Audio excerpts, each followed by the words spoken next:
सभी प्रबुद्धजनों का धन्यवाद और ख़ास तौर पे आकाश, जिससे मेरी अभी तक मुलाकात नहीं हुई थी, फ़ोन पे ही बात हुई थी, और हमारे मित्र हैं अनुपम जी, उनके साथ हमारी चर्चा चल रही थी तो इनका जिक्र आया और इनके कार्यक्रम के बारे में बात हुई और फिर ये इनका इनविटेशन आ गया और बाद में पता चला कि हम लोग 25-30 साल पहले मिले थे, हम लोग साथ में काम किए थे। जो नवभारत में मैं इन दिनों में था, नवभारत क्रॉनिकल साथ में ही प्रकाशित होता है, तो उसमें इनके साथ हम लोग कुछ समय तक थे और वो बहुत पुरानी स्मृतियां, और एकदम से हम लोगों ने अभी एक तरह से बातचीत की और फिर मुलाकात हो गई। एक बहुत अच्छा कार्यक्रम, बहुत अच्छी सोच के साथ ये जो हो रहा है, इस तरह के आयोजनों की निश्चित रूप से बहुत ज़रूरत है और सारे देश में हर स्तर पर किए जाने की ज़रूरत है। हम लोग लंबे समय से पत्रकारिता और मीडिया हाउसेस से जुड़े रहने के कारण उनकी अपनी सीमितताओं को भी जानते हैं। जो बात हो रही थी कि किस तरह से खबरों को प्राथमिकता देनी है, तो उसमें वो पहले जो सर्कुलेशन बेस और जिस तरह से रीडरशिप वाली बात होती थी, वो टीआरपी से आजकल जोड़ा जाता, आंका जाता है और टीआरपी के ज़रिए जो है खबरों का चयन किया जाता है कि किस में टीआरपी ज़्यादा मिलेगी, किस में नहीं मिलेगी। इसलिए एक तरह से मार्केट पे डिपेंड है वो, इसलिए उसको बदलना शायद हम लोगों के हाथ में नहीं है, लेकिन हम कोशिश कर सकते हैं कि पॉजिटिव खबरों को हम लोग ज़्यादा अच्छे से प्रेजेंट करें और ज़्यादा उसको प्राथमिकता दें। जहाँ तक कि ये सवाल है कि इस आयोजन से जुड़ी हुई एक बात बताना चाहता हूँ। मैं कन्नड़ा से उस तरह से वाकिफ़ हूँ क्योंकि मैं हमारा एक घर जो है वो बेंगलोर भी है। मेरा बेटा जो है पिछले 10 सालों से बेंगलोर में रहता है, तो बीच बीच में मुझे जाना पड़ता है और फिर परिवार, एक घर वहाँ है, एक घर यहाँ रायपुर में है। इस तरह से हम लोग कन्नड़ भाषा और वहाँ के रामेश्वरम कैफ़े और तमाम सारी चीज़ें, कब्बन पार्क और जो चीज़ें वो बता रहे थे, वाडियार राजाओं के महल और वो सब, इवन टीपू सुल्तान के जो चीज़ें हैं, जो श्रीरंगपट्टनम वगैरह, वो सब देखते रहे हैं बीच बीच में जा कर के। तो हमारे देश में ये चीज़ मुझे पीड़ा देती रही है कि अलग अलग राज्यों के बीच आपसी संबंध जो होना चाहिए वो नहीं है हमारे यहाँ। एक संघ के रूप में हमारी परिकल्पना जरूर की गई थी आज़ादी के बाद से, लेकिन राज्यों को अपने राजनीतिक स्वार्थों के कारण सत्ताधारी दलों ने जनता को अलग अलग रखा है।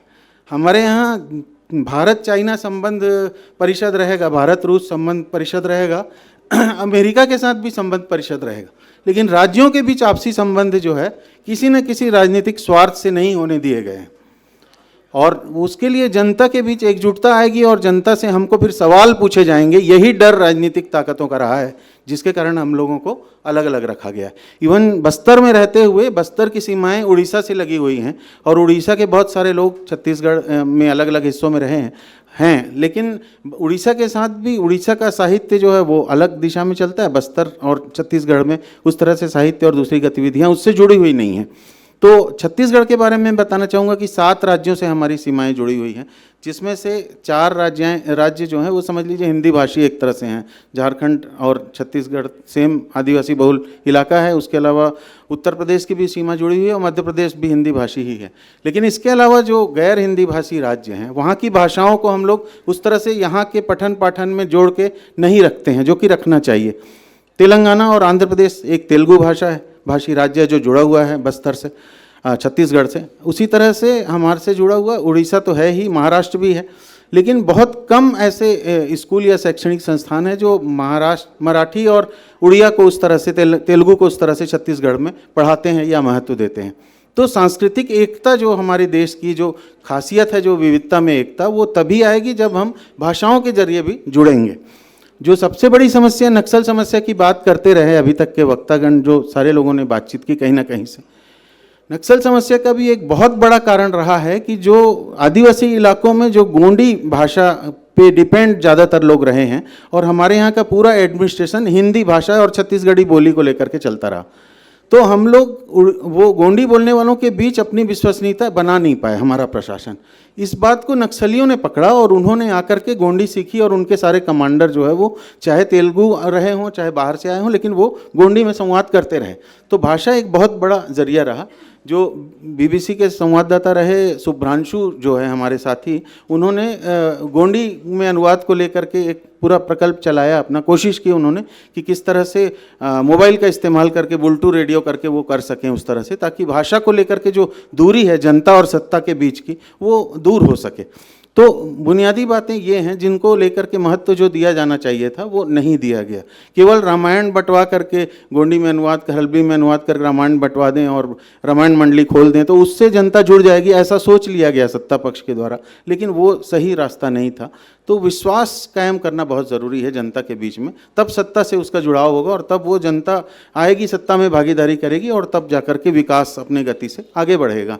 क्योंकि एक फार्मूला वो था जो नेहरू जी के समय जो हमारे जनजातीय परामर्शदाता हुआ करते थे, उन्होंने इस तरह से दिया था कि अबूझमाड़ जो है वो एक प्रोटेक्टेड एरिया रहेगा, वहाँ पर लोग जो है ना जाएं, वहाँ पर परमिशन लेकर के ही कोई जाए। तो उसको, क्योंकि उस वहाँ के तस्वीरों को लेकर कुछ विवाद राष्ट्रीय स्तर पर भी हुए थे, कुछ लोग ऐसे थे वहाँ की तस्वीरें महिलाओं की लेकर के चले गए थे और नेशनल मीडिया में वो मामला भी तंडा खड़ा हुआ था।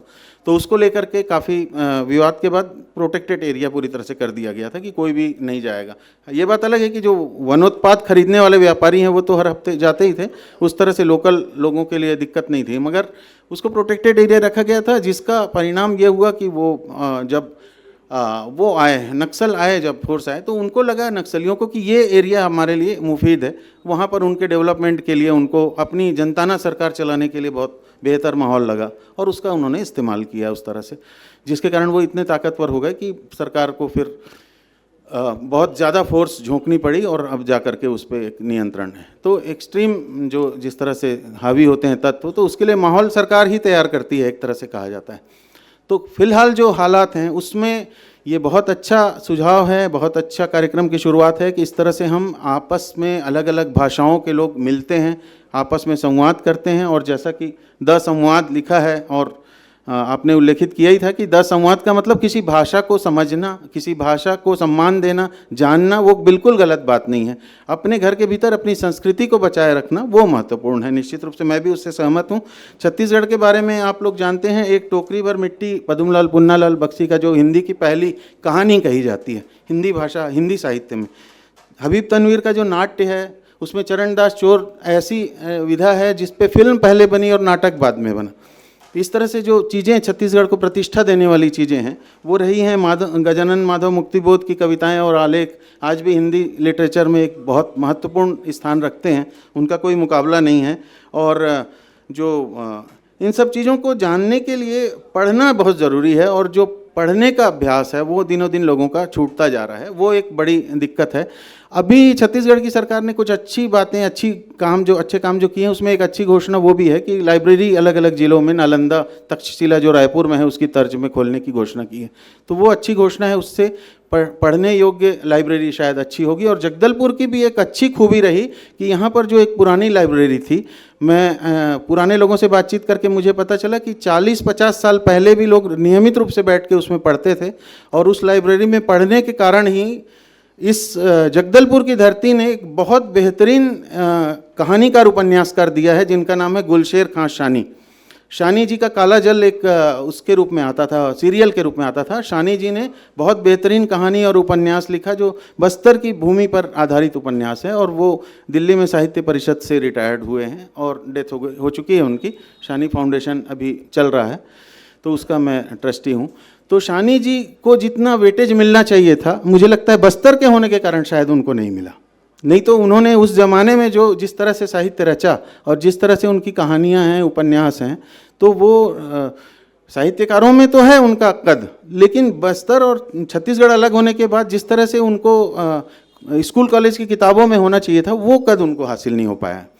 तो वो एक लड़ाई है जो बस्तर के हर व्यक्ति को, हर योग्य व्यक्ति को लड़नी पड़ती है अपना हक पाने के लिए।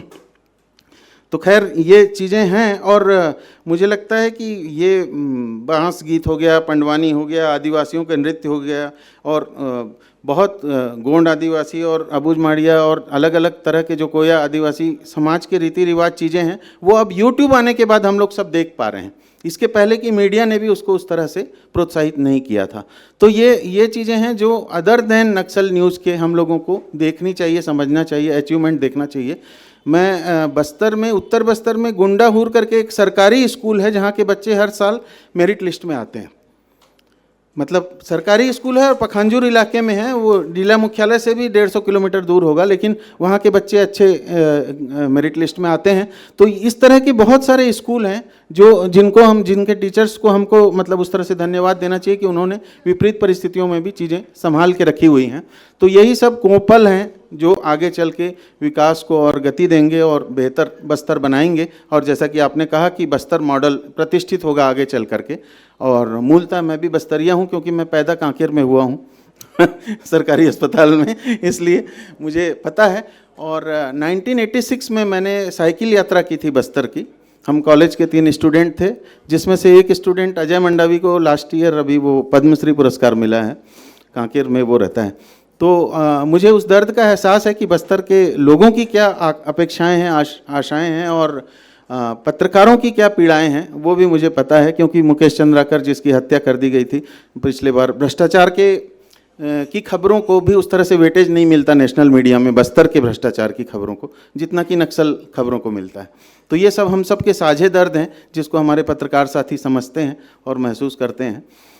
मैं इस आयोजन के लिए एक बार फिर आकाश भाई को बहुत बहुत बधाई देना चाहूँगा। आपने पूरे परिवार के साथ मिलकर इस आयोजन को सफल बनाया, उसके लिए आपका बहुत बहुत आभार है बस्तर की ओर से स्पेशली। हालांकि आप भी यहीं के हैं लेकिन अब प्रवासी हो गए हैं तो ये सिलसिला जारी रहे और मुझे पूरी उम्मीद है कि आगे चल के हम लोग ऐसे ही तेलंगाना और बस्तर चित्रकूट कर पाएंगे।